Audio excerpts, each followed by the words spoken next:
Tash Dile, and welcome to In Conversation with Tibettv TV. This is Sakina Bhatt. For today's episode, I have with me an entrepreneur who is the co-founder and director of Exile Creations, a business dealing with handcrafted glass beads. His name is Kalden Chophel. Kalden Chophel, it's lovely to have you in this show. Thank you so much for having me. So, Kandala, before we start our conversation, can you please give a brief introduction about yourself to our viewers? I was born in Dharamsala, and then I was not good in academics, so I ran away from school and I ended up in Calcutta.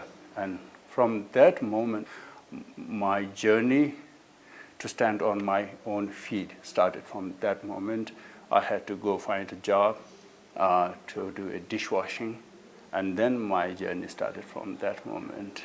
And now you own Exile Creations. So tell us something about it. Like, how did you start this business enterprise, and why this business and why not any other businesses?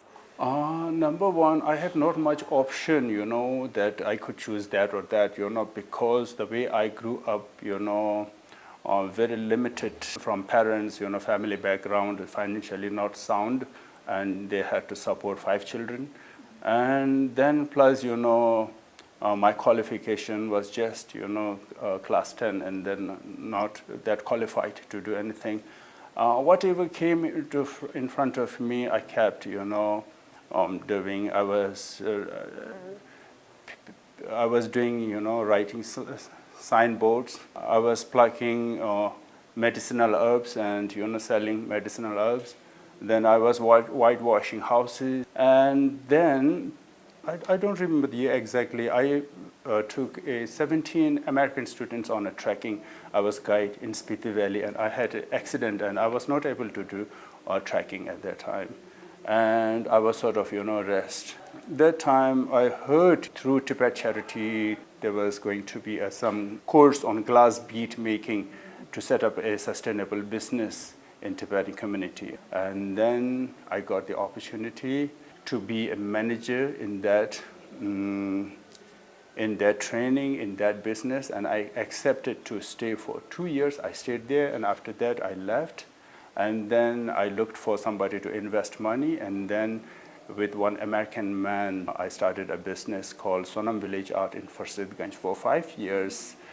From one person in 10 by 12 square feet room, I started with one man, and in 4 years there was 35 people working, Indians and Tibetans, and we were doing a good business. We were exporting to Kazakhstan and Russia, making jewelry, glass beads and semi-precious stones, all mixed. And then that was in Dharamshala. That was in Dharamsala, right? 2007, and till 2011, sort of. But now you are based in Dehradun. How did that happen? After 4 years, in Sonam Village Arts, I was not so happy with the way I was expecting to grow. They were not able to bring this up. And then, so I decided to withdraw. Then I approached my friend in Delhi, Nawang, who is very passionate about business, and I approached him and I asked him if he's interested, and he immediately, said, yes, let us do it. And then we look for a place and we choose Dehradun, and now we have this Exile Creations.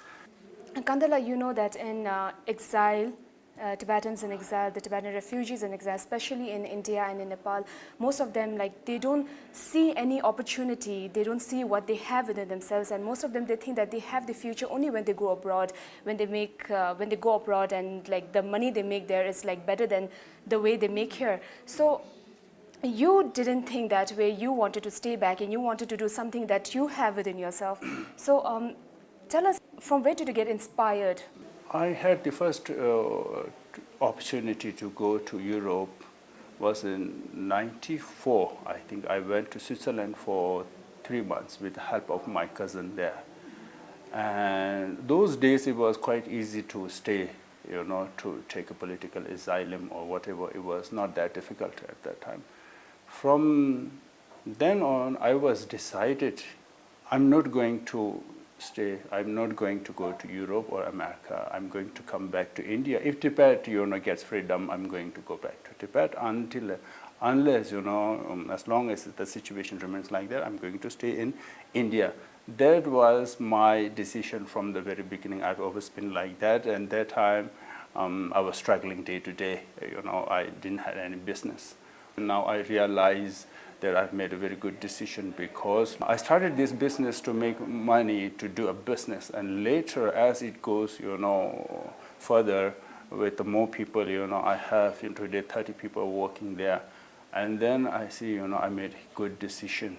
I think India is a great country, huge country. It has lots of, because now look at today's world, the outside, like even US and China, they want to, set up ties with India for a business purposes, and I think there is a huge potential, huge market in India, and with your modern education, there is equal opportunity like you have in the West. Kandala, you just mentioned that you have 32 people working in your business. So what steps do an individual have to go to be an employee in your business? The condition is that you need to have a passion to do artwork. You need good eyes and good hands, and calm and nature to be an artist. It is not that easy. So by good hands, you mean a very artistic hand, creative? See, I have sorts of different talented, skilled people, and some have gifted, skills. They are very creative, and some are good at just copying. Some are just good at, like very monotonous, but they're very good at that, just they can repeat. Some they cannot repeat that. Some they just, they're creative. They want to, in between, they stop and they start doing something else. And that's how the magics are created. This is the only qualification. You don't need any other qualifications. Tell us, how does it take for an individual to succeed in a business? It's always good to start from small. The secret of success is getting started. Always plan big with proper systems in there. There should be lots of transparency. Transparency is the key to a business, especially you are doing a partnership business. You need to have a proper system. I mean, all the charter accountant and all this. It's you can hire this. It's not that you have to hire somebody permanently. There are a lot of accountants and CA that once a month or twice a month they visit and they do all accounting, and you pay them. So proper system is very important, proper registration, everything. Then most people, what I see, business set up in our community is, they try to avoid all the small taxes and, not functioning legally. So that means that your opportunity to grow is very limited, and it, brings obstacles. So once you are properly registered, you follow all systems, then you have a great, opportunity to expand, beyond, India and abroad. So Kandala, when I was reading about you, I was quite impressed to know that when you select your staffs, you don't select just on the basis of the qualifications, right? So you have very much empathy towards the employees, and you make sure that they are in a very nice environment. So can you tell us something about that, like the importance of? The way I was brought up, my background was sort of, brought up in a very difficult situation, very challenging times. So I understand, the feelings. I look for people with less privilege, underprivileged, or those who have less opportunities, no family backgrounds. Those, even if I have to give extra effort, I try to make sure that, he gets employment. Like I have few that are, speech and hearing impaired or people, and then I say, yes, you are going to become glass, artist. And then I remember one boy, it took about a year for him to able to make sellable beads. But that's my challenge. I said, yes, you will become glass beads artist.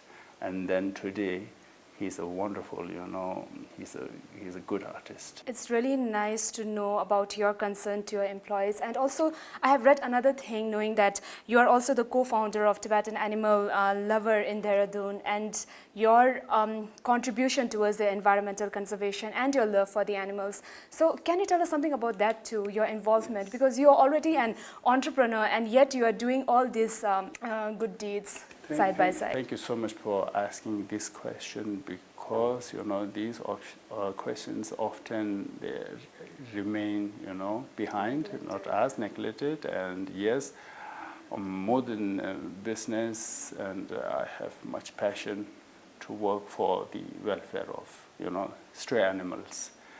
Me and my friend Yishi Kelsang, he's one of the co-founders, and we started this Tibetan Animal Lovers, just with contribution, few 1,000 rupees each, and we went to Dehradun and bought some medicines and started doing dressing and treatment to stray animals. Now we are quite, I think, well known, and many people are joining with us. And this year we have done anti-rabies and vaccination for more than 900 stray animals, dogs and cats, but mostly stray dogs.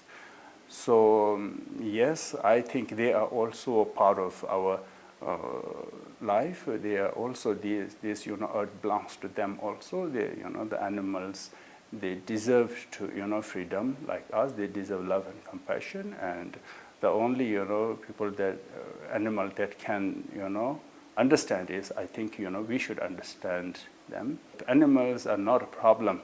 Our thinking is a problem. When you say they are a problem, you have a problem inside you. They are part of us, just you have to accept. There are different ways to solve these problems. You can organize ABC, animal birth control surgeries, and then giving anti-rabies shots of vaccinations. And then once you understand them, then you will really enjoy. But then how do you manage your time? Because you are an entrepreneur, and yet you I'm very fortunate. I'm very fortunate because I have a very hardworking business partner, Nawang Sultram, co-founder. He understands my passion. He himself is a very, I think, quite soft at heart and kind person. So he understands when I go out, when in the middle of my work, when I'm making bead, and I get a phone call that there's a accident on the road, and then I just say, okay, I need to go. I'll even go out to rescue, and then it's okay with him. At the workshop, you will not believe, if you come there, you visit. There are at least every day about 8 to 10 stray dogs. They come there when it is hot, for to hide from the sun, scorching sun. When it is like these days, it's rainy season, they to hide come for the shelter, and then I simply we have to share with them. Then all on the roof around there, all the bird nests, bird houses. I really enjoy having the birds and animals around you, because they're also part of us. So finally, what would be your advice to an individual who is aspiring to start up a business? Always first you need to have a belief in yourself. Never give up.